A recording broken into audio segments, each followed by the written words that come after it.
12 मार्च 1993 शुक्रवार का ये दिन भी अपनी तेजी के लिए मशहूर भारत की इकोनॉमिक कैपिटल मुंबई के लिए एक आम दिन जैसा ही था।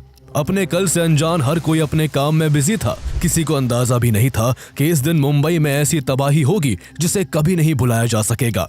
साउथ बॉम्बे की दलाल स्ट्रीट, जहां बॉम्बे स्टॉक एक्सचेंज की 29 मंजिला इमारत है, वहां हर रोज की तरह सुबह से ही हलचल शुरू हो चुकी थी। बिल्डिंग के ट्रेडिंग रिंग में मौजूद करीब 4000 लोग अपनी किस्मत आजमाने में लगे होते हैं। सबकी निगाहें शेयरों के चढ़ते और गिरते भावों पर टिकी हुई थी। तभी दोपहर के ठीक 1:30 पर बीएसई के बेसमेंट में खड़ी एक गाड़ी में बहुत जोर का धमाका होता है। भले ही धमाका बेसमेंट में हुआ था, लेकिन इसकी इंटेंसिटी इतनी तेज थी कि पूरी इमारत हिल उठी। आसमान धुएं से भर गया और जैसे ही धुआं छटा, चारों तरफ लाशें, खून से लथपथ जख्मी लोग और टूटे हुए कांच और बिल्डिंग के टुकड़े इधर उधर बिखरे हुए दिखाई दिए।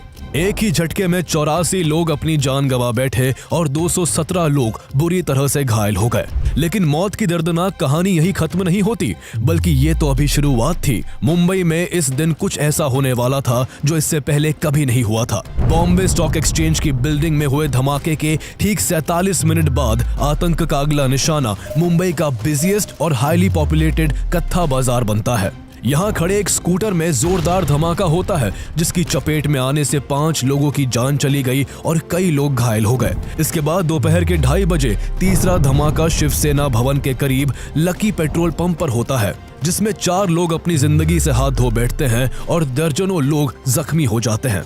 यूं तो निशाने पर शिवसेना भवन था, लेकिन इस धमाके से शिवसेना भवन बाल बाल बच गया था।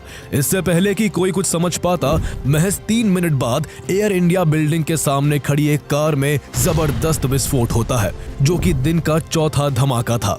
इस हमले में 20 लोगों की जान चली जाती है और करीब 85 लोग बुरी तरह से घायल हो जाते हैं। मुंबई के लोगों को छलनी करने का यह सिलसिला थमने का नाम नहीं ले रहा था। शहर पर एकदम से दहशत का पहाड़ टूट पड़ा था। लोग बुरी तरह से डरे हुए थे, प्रशासन चिंतित था और सबके मन में यही सवाल थे कि आखिर ये सब क्यों हो रहा है, कौन कर रहा है और धमाकों का ये सिलसिला कब थमेगा। जब तक कोई कुछ जान पाता, तब तक दोपहर के 2:45 पर माहिम की फिशरमैन कॉलोनी और वर्ली के सेंचुरी बाजार में एक साथ धमाका हो जाता है। इन दोनों धमाकों ने अब तक की तबाही को और भी भयानक बना दिया था।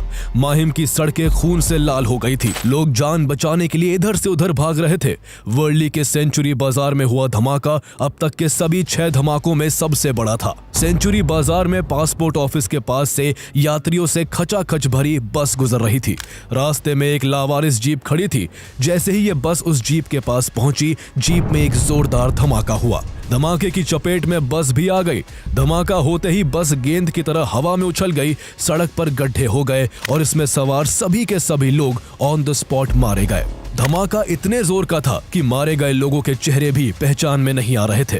यहाँ हुए धमाके में 113 मासूम लोगों को अपनी जान गंवानी पड़ी और आसपास मौजूद करीब 227 लोग बुरी तरह से घायल हो गए। केवल 1 से 1.5 घंटे में हुए 6 धमाकों से मुंबई में हर तरफ हाहाकार मचा हुआ था। पुलिस और एम्बुलेंस के सायरन की आवाजें हर दिशा में गूंज रही थी। जहाँ जहाँ धमाके हुए थे, वहाँ लाशों, दर्द से करहाते लोग और टूटे हुए मलबों के अलावा कुछ भी नहीं था। जिस हिसाब से एक के बाद एक लगातार हमले हो रहे थे और जिस तादाद में लोग मर रहे थे, ये सब देख के मुंबई पुलिस काफी परेशान थी। पुलिस जब तक किसी धमाके वाली जगह तक पहुंचती, तब तक किसी दूसरी जगह धमाका हो जाता। एक ही टाइम पर अलग अलग जगहों पर हो रहे धमाकों की वजह से पुलिस को कुछ समझ नहीं आ रहा था कि आखिर इस सिचुएशन को कैसे कंट्रोल किया जाए। सबसे बड़ी समस्या ये थी कि ये धमाके कोई सामने से नहीं कर रहा था, जो पुलिस सीधे तौर पर उससे निपट पाती। एक ही घंटे में आतंक का माहौल पूरे बॉम्बे में पसर चुका था। ऐसा लग रहा था कि शहर की धड़कनों को जैसे किसी ने थाम लिया है। बॉम्बे अपनी रफ्तार खो चुका था और जो लोग घंटे भर पहले तक काम में डूबे हुए थे, वो अब अपनी जान बचाने में लगे हुए थे। धमाकों के इस सिलसिलों में 7वां बम विस्फोट दोपहर के 3:05 पर जावेरी बाजार में होता है। हीरे और जवाहरात से चमकने वाला ये बाजार अचानक काले धुएं और मलबे से ढक गया। जहां कुछ देर पहले लोग अपनी रोजमर्रा की खरीदारी कर रहे थे, वहां अब सिर्फ चीखे, टूटे कांच और बिखरी हुई दुकानें रह गई थी। इस धमाके में 17 निर्दोष लोगों ने अपनी जान गंवा दी, जबकि करीब 60 लोग गंभीर रूप से घायल हो गए। लोग अभी इस सदमे से उबर भी नहीं पाए थे कि ठीक 5 मिनट बाद एक और भयानक धमाके ने शहर को हिलाकर रख दिया। इस बार धमाका बांद्रा के होटल सी रॉक में एक्सप्लोजिव से भरे एक सूटकेस के ब्लास्ट होने की वजह से हुआ था। इस धमाके से होटल की खिड़कियां और दरवाजे चकनाचूर हो गए। यहाँ किस्मत से किसी की जान तो नहीं गई, लेकिन होटल में मौजूद लोगों की आंखों में डर साफ झलक रहा था। कोई फर्श पर पड़ा था तो कोई एक कोने में सहमा हुआ खड़ा था। हर कोई सिर्फ इस इंतजार में था कि ये काला दिन कब खत्म होगा। मुंबई जो कभी रुकती नहीं थी, वो अब पूरी तरह थम चुकी थी। इन धमाकों ने सपनों के इस शहर को लहूलुहान करके रख दिया था। इसके कुछ मिनट बाद प्लाजा सिनेमा की पार्किंग में दिन का 9वां, जुहू के होटल सेंटोर में 10वां, शहर इंटरनेशनल एयरपोर्ट के बाहर 11वां और एयरपोर्ट के सेंटूर होटल के पास 12वां धमाका होता है। दोपहर 1:30 बजे शुरू हुआ धमाकों का सिलसिला आखिरकार दोपहर के 3:40 पर थम पाता है। 2 घंटे 10 मिनट के भीतर इन 12 धमाकों की वजह से कुल 257 लोग मारे जाते हैं, जबकि 713 लोग बुरी तरह से घायल होते हैं। अब धमाकों का सिलसिला तो थम गया था, लेकिन पुलिस को कई सवाल खाए जा रहे थे कि आखिर इन सीरियल ब्लास्ट का मास्टरमाइंड कौन था, धमाके किसने और क्यों करवाए थे, सैकड़ों मासूम लोगों की जान लेने के पीछे आखिर वजह क्या थी, और आखिर एक ही समय पर 12 धमाकों की इतनी बड़ी साजिश कब और कैसे रची गई। 1993 12 blasts took place in Mumbai. इन सीरियल धमाकों में 257 लोग मौत की नींद सो गए। Now, the fate of Bollywood star Sanjay Dutt, who is facing a 6-year jail term for possessing illegal arms. उसने दाऊद इब्राहिम के गिरोह, पाकिस्तानी खुफिया एजेंसी ISI से लेकर अपने परिवार तक का इस्तेमाल किया। कितनों के सुहाग छिन गए, कितने अनाथ हो गए, कितनों की कलाइयां सूनी हो गई।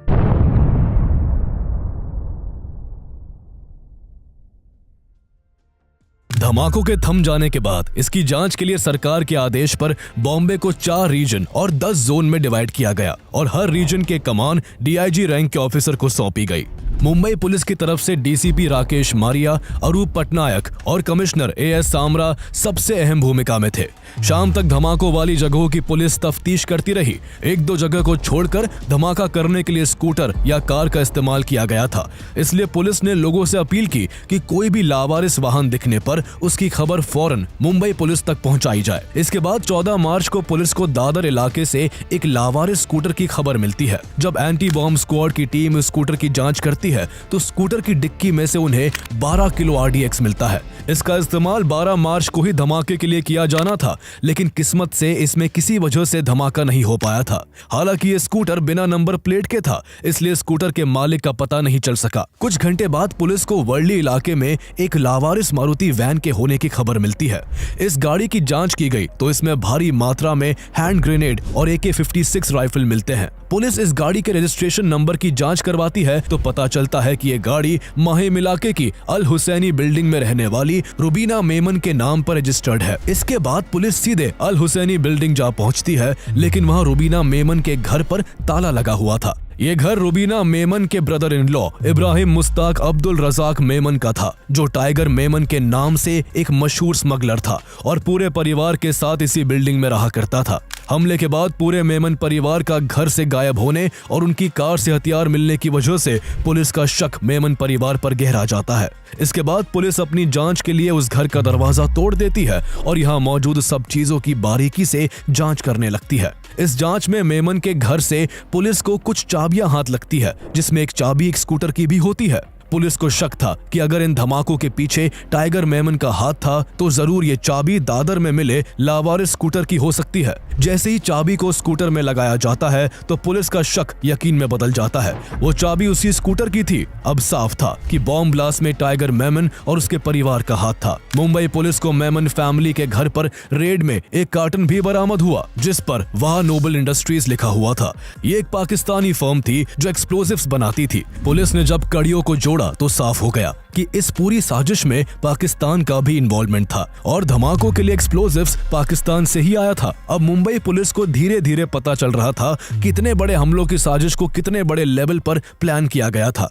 लेकिन आगे अभी पुलिस को इस बॉम्ब ब्लास्ट से जुड़े ऐसे राज पता चलने वाले थे जो सबको हिला कर रख देने वाले थे। पुलिस आगे की जांच के लिए टाइगर मेमन और उसके परिवार से जुड़े लोगों की तलाश में जुट जाती है। इस क्रम में 14 मार्च को पुलिस के हाथ टाइगर मेमन का मैनेजर असगर मुकद्दम लगता है, जो इस बॉम्ब ब्लास्ट की प्लानिंग के बारे में काफी कुछ जानता था। यहाँ तक कि प्लाजा थिएटर में जो बॉम्ब ब्लास्ट हुआ था वो उसने खुद अपने एक साथी शहनवाज कुरैशी के साथ प्लान किया था। जब पुलिस ने उससे बहुत सख्ती से पूछताछ की तो वो पूरी साजिश का खुलासा कर देता है। उसने टाइगर मेमन से लेकर जावेद चिकना तक सबके नाम खोल कर रख दिए।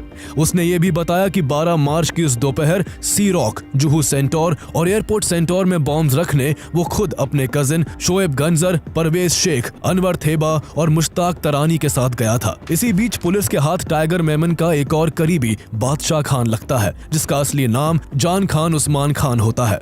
उसने मुंबई पुलिस को बताया कि वो शुरू से ही इस हमले की कोर टीम में था। उसे पाकिस्तान भेजा गया था, जहां उसने एक्सप्लोजिव्स को हैंडल करने और बॉम्ब मेकिंग की ट्रेनिंग ली थी। पाकिस्तान से लौटने के बाद टाइगर मेमन ने बिग स्प्लैश होटल में दिसंबर 1992 के अंत में एक मीटिंग रखी थी, जहां पहली बार इस हमले की साजिश तैयार की गई। बादशाह खान ने पुलिस को यह भी बताया कि सीरियल ब्लास्ट को अंजाम देने के लिए 12 से ज्यादा जगहों पर सर्वे किया गया था। उसने खुद कम से कम 6 बार अलग अलग रेकी की थी। बॉम्ब्स को अल हुसैनी बिल्डिंग में टाइगर मेमन के घर पर असेंबल किया गया था। हमले के दिन उसे ग्रेनेड अटैक करने की जिम्मेदारी दी गई थी और उसके चार्ज में वही मारुति वैन थी जो मुंबई पुलिस के हाथ लगी थी, जिसमें राइफल्स और ग्रेनेड्स भरे हुए थे। उसने बताया कि जब काम को अंजाम देने की बारी आई तो वो घबरा गया था और एक्सप्लोजिव से भरी गाड़ी को वहीं छोड़कर भाग गया था। अब तक केस से जुड़ी काफी जानकारी पुलिस के हाथ लग चुकी थी। जहां पुलिस की एक टीम इस केस से जुड़े लोगों को इंटरोगेट कर रही थी, तो वहीं पुलिस की दूसरी टीम मिल रही लीड्स को फॉलो करते हुए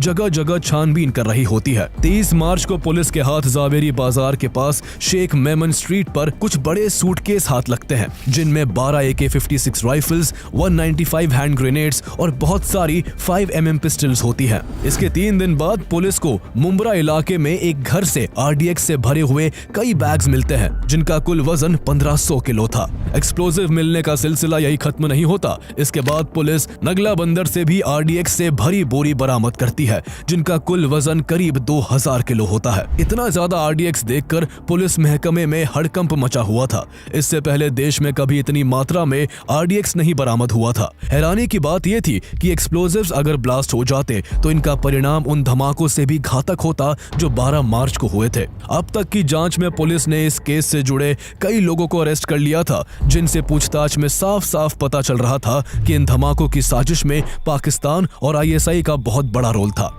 ये सब RDX पाकिस्तान से ही आए थे, लेकिन पुलिस के सामने सवाल ये था कि पाकिस्तान से मुंबई में आखिर इतनी बड़ी मात्रा में RDX कैसे पहुंचा। पुलिस इसी सवाल के जवाब को जानने के लिए कस्टम के कई ऑफिसर्स को इंटेरोगेट करने लगती है। इसी दौरान पुलिस इब्राहिम अलियास बाबा मूसा चौहान को भी अरेस्ट करती है। बाबा चौहान ने हथियारों को डिस्ट्रीब्यूट करने का काम किया था। जब उससे पूछताछ हुई तो उसने बताया कि इस साजिश में न केवल टाइगर मेमन और पाकिस्तान की ISI का इन्वॉल्वमेंट है, बल्कि गैंगस्टर दाऊद इब्राहिम, उसका भाई अनीस इब्राहिम और उसका करीबी अबू सलेम भी इस सीरियल ब्लास्ट के मुख्य जिम्मेदारों में से हैं। वो 2 फिल्म प्रोड्यूसर्स समीर हिंगोरा और हनीफ कड़ावाला का भी नाम पुलिस को बताता है। जब पुलिस समीर और हनीफ से पूछताछ करती है तो वो पुलिस को ताना देते हुए कहते हैं कि आप बड़े लोगों को नहीं पकड़ते क्या। पुलिस जब उनसे पूछती है कि वो किसकी बात कर रहे हैं तो वो एक नाम लेते हैं, संजू बाबा। पुलिस समझ गई थी कि बात किसकी हो रही है, लेकिन फिर भी पुलिस कंफर्म करने के लिए पूछती है, कौन संजू। वो दोनों फिर साफ साफ शब्दों में बॉलीवुड एक्टर संजय दत्त का नाम बता देते हैं।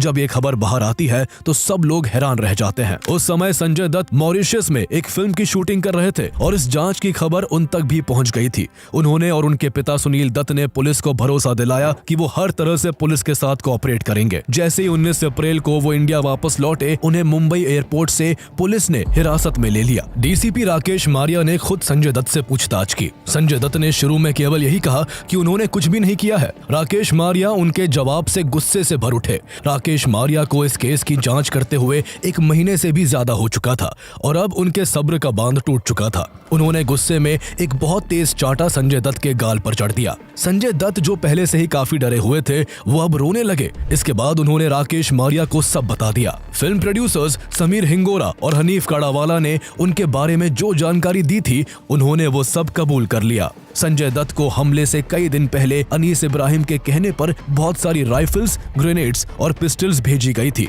लेकिन बहुत सारे वेपन्स देखकर वो घबरा गए थे, इसलिए उन्होंने केवल कुछ ही वेपन्स अपने पास रखे और बाकी सब लौटा दिए थे। संजय दत्त से जब पूछा गया कि वो हथियार अब कहाँ है तो उन्होंने बताया कि उन्होंने घबराकर बाद में उन वेपन्स को अपने कुछ करीबी दोस्तों से कहकर डिस्ट्रॉय करवा दिया था। इस तरह मुंबई पुलिस की इस जांच में सारे रहस्यों से पर्दा हट चुका था। इस अटैक के मास्टरमाइंड के रूप में उनके सामने टाइगर मेमन, दाऊद इब्राहिम और पाकिस्तान की इंटेलिजेंस एजेंसी ISI का नाम था। जहां पुलिस की जांच चल रही थी उसी दौरान मुंबई में पॉलिटिकल ड्रामा भी चल रहा था। दरअसल 12 मार्च 1993 को मुंबई में जिन 12 जगहों पर बम धमाके हुए थे वो सब हिंदू मेजॉरिटी एरियाज थे। ऐसे में उस समय के महाराष्ट्र के चीफ मिनिस्टर शरद पवार को डर था कि कहीं इस वजह से कम्युनल दंगे ना हो जाए, इसलिए उन्होंने ये घोषणा की कि ब्लास्ट 12 नहीं बल्कि 13 जगहों पर हुए हैं। उन्होंने इस 13वें ब्लास्ट में एक मुस्लिम डोमिनेटेड इलाके का नाम जोड़ दिया। इसके अलावा उन्होंने इन धमाकों के लिए LTTE को जिम्मेदार ठहराने की कोशिश की, लेकिन पुलिस की जांच ने सारे खुलासे कर दिए थे। पुलिस को जांच में यह भी पता चला कि क्यों 12 के 12 धमाके हिंदुओं के इलाके में ही हुए थे और कैसे टाइगर मेमन, दाऊद इब्राहिम और ISI in serial bomb blast के लिए एक हुए और कैसे इसकी पूरी प्लानिंग की गई। दरअसल 6 दिसंबर 1992 को जब अयोध्या में कार सेवकों ने बाबरी मस्जिद का विवादित ढांचा गिरा दिया तो इससे मुस्लिम कम्युनिटी को काफी बुरा लगा। काफी मुस्लिम लोग गुस्से से भर गए और इसके बाद देश में हिंदू मुस्लिम दंगे होने लगे। दंगे की आग ने बॉम्बे को भी अपनी चपेट में ले लिया था और दिसंबर 1992 से जनवरी 1993 के दौरान शहर की गलियां खून से रंग गई।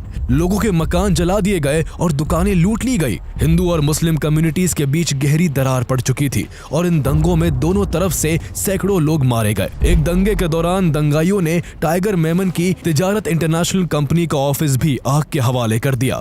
बाबरी मस्जिद के विवादित ढांचे के गिरने से टाइगर मेमन का खून वैसे ही खौला हुआ था। अपने ऑफिस को आग में जलता देख उसका गुस्सा और भी बढ़ गया। उसने तभी ठान लिया कि वो इसका बदला पूरी मुंबई को आग और धमाकों के हवाले करके लेगा। उसने इसको लेकर गैंगस्टर दाऊद इब्राहिम से कांटेक्ट किया जो तब तक भारत छोड़कर दुबई शिफ्ट हो चुका था और एक पावरफुल अंडरवर्ल्ड फिगर बन चुका था। दाऊद भी बाबरी मस्जिद के गिराए जाने और उसके बाद हुए दंगों में मारे गए मुसलमानों का बदला लेना चाहता था। पाकिस्तान की इंटेलिजेंस एजेंसी ISI भारत की पूरी सिचुएशन को एक मौके की तरह देख रही थी। उस समय ISI का चीफ जावेद नासिर था जो तबलीगी जमात नाम की इस्लामिक मिशनरी आउटफिट से भी जुड़ा हुआ था। उसे इंडिया को नुकसान पहुंचाने का ये सबसे अच्छा मौका लगा। इसके बाद मुलाकातों के दौर शुरू हुए। टाइगर मेमन दुबई में तौफीक जलियांवाला, दाऊद के भाई अनीस इब्राहिम, मुस्तफा दोसा, ISI से जुड़े लोगों और कुछ अरब रईसों से मिला। यहाँ सबने मिलकर मुंबई को दहलाने की प्लानिंग बनाई। चूंकि मुंबई की स्मगलिंग रैकेट पर टाइगर मेमन की मजबूत पकड़ थी, इसलिए पाकिस्तान से हथियारों को मुंबई तक पहुंचाने का जिम्मा उसी को दिया गया, जबकि फंड्स और वेपन्स के अरेंजमेंट की जिम्मेदारी कराची बेस्ड ड्रग ट्रैफिकर तौफीक जलियांवाला को सौंपी गई। इसके बाद धमाके कहां करने हैं ये प्लान बनने लगा। दाऊद इब्राहिम और ISI भारत में एक ऐसा हमला करना चाहते थे जिसकी गूंज दुनिया भर में सुनाई दे, इसलिए एक ही दिन एक ही समय पर मुंबई में धमाके करने का प्लान बना ताकि ज्यादा से ज्यादा लोग मारे जा सके और चारों तरफ केओस की स्थिति बन जाए। इतनी बड़ी साजिश को अंजाम देने के लिए पैसे का बड़े पैमाने पर लेन देन किया जाना था, इसलिए इसके लिए टाइगर ने अपने भाई याकूब मेमन को भी इस साजिश का हिस्सा बना लिया जो प्रोफेशन से एक CA था। उसके परिवार के नाम पर बांद्रा के HSBC बैंक में 4 NRI बैंक अकाउंट्स थे जिसका एक्सेस याकूब के पास था। इसके अलावा डेवलपमेंट कॉर्पोरेशन बैंक में मेमन की कंपनी तिजारत इंटरनेशनल के बैंक अकाउंट भी थे जिनमें उसके बाद काफी पैसों की लेन देन की गई। इसके बाद ISI ने जनवरी 1993 में पाकिस्तान से RDX, राइफल्स और ग्रेनेड को भारत पहुंचाना शुरू किया। इस क्रम में पहला कंसाइनमेंट गुजरात पहुंचता है जिसे मुंबई तक पहुंचाने की जिम्मेदारी अंडरवर्ल्ड से ही जुड़े अबू सलेम को दी जाती है। इसके बाद हथियारों के अगले 2 कंसाइनमेंट 2 फरवरी से 8 फरवरी के बीच भारत पहुंचाए जाते हैं। कंसाइनमेंट्स महाराष्ट्र के रायगढ़ शेखाड़ी कोस्ट पर उतारे जाते हैं, जिन्हें रायगढ़ से मुंबई तक लाने के लिए इस बार टाइगर मेमन खुद जाता है। स्मगलिंग के धंधे के कारण उसकी पहले ही यहाँ के कस्टम अधिकारियों से जान पहचान थी, इसलिए वो उन्हें और रिश्वत देकर आसानी से सभी आर्म्स, अम्यूनेशंस, डेटोनेटर्स, हैंड ग्रेनेड्स और आरडीएक्स को गाड़ियों में भरकर मुंबई तक ले आता है। इसके बाद वो इन हथियारों को अलग अलग जगहों पर छुपा देता है। भारी मात्रा में हथियारों को भारत लाने के बाद टाइगर मेमन इस हमले को अंजाम देने के लिए अपने 19 भरोसेमंद लोगों की एक टीम बनाता है और उन्हें 3 हिस्सों में फरवरी 1993 में ट्रेनिंग के लिए पाकिस्तान भेजता है। सभी लोगों को पहले दुबई पहुंचाया जाता है, फिर वहां से सभी पाकिस्तान के कराची पहुंचते हैं। यहाँ उन्हें करीब 12 दिनों तक हथियार चलाने, गाड़ियों में विस्फोटक लगाने और ग्रेनेड फेंकने की कड़ी ट्रेनिंग दी जाती है। ट्रेनिंग पूरी हो जाने के बाद सभी लोग 4 मार्च को वापस मुंबई आ जाते हैं। अब टाइगर मेमन कई दिन तक इन लोगों को हमला करने के लिए सही जगहों की तलाश करने को कहता है। कई दिन तक फेमस जगहों की रेकी की जाती है और हमला करने के लिए उन जगहों की लिस्ट बनाई जाती है। लेकिन इसी बीच एक ऐसा वाक्य होता है जिससे टाइगर मेमन का प्लान पूरी तरह से चौपट हो सकता था। टाइगर मेमन का एक आदमी गुल मोहम्मद अलियास गुल्लू पाकिस्तान से ट्रेनिंग लेकर लौटने के बाद से ही डरा हुआ था। उसका इतने दिनों में मन बदल चुका था। उसे चिंता थी कि वो अगर बम धमाके करता है तो उसकी वजह से उसके परिवार को भी काफी कुछ सहना पड़ेगा। कुछ महीने पहले मुंबई में जो दंगे हुए थे उसमें भी उसका नाम था, जिस वजह से वो पहले से ही पुलिस के निशाने पर था। इसलिए वो डरकर 9 मार्च को मुंबई पुलिस के सामने खुद सरेंडर कर देता है। वो खुद से ही पुलिस के सामने टाइगर मेमन के प्लान के सारे कच्चे चिट्ठे खोल कर रख देता है। उसने पाकिस्तान जाकर ट्रेनिंग लेने से लेकर मुंबई में धमाके कहां-कहां होने वाले हैं ये तक पुलिस को बता दिया। लेकिन मुंबई पुलिस उसकी बातों पर विश्वास नहीं करती। पुलिस को लगता है वो ऐसे ही बातें बना रहा है, इसलिए पुलिस इस मामले में कोई एक्शन नहीं लेती है। इधर जब गुल मोहम्मद के अरेस्ट होने की खबर टाइगर मेमन को पता चली तो वो काफी परेशान हो गया। पहले वो इस हमले को छत्रपति शिवाजी महाराज की जयंती के मौके पर अप्रैल 1993 में करने वाला था, क्योंकि इस दिन हिंदू इलाकों में ज्यादा से ज्यादा भीड़ होती, जिस वजह से ज्यादा जाने जाती। लेकिन जयंती में पूरे 1 महीने का समय था और ऐसे में उसे डर था कि अगर उसने धमाके करने में 1 महीने का इंतजार किया तो पुलिस उस तक पहुंच सकती है। गुल मोहम्मद की गिरफ्तारी से घबराया टाइगर मेमन जल्द ही अपने पूरे परिवार को दुबई भेज देता है। इसके बाद वो अपने घर में अपने सहयोगियों की एक मीटिंग बुलाता है, जहां मुंबई को दहलाने के लिए 12 मार्च की तारीख तय होती है। अब उन्हें सारी तैयारी जल्दी से जल्दी करनी थी, क्योंकि उनके पास केवल 1 दिन का समय था।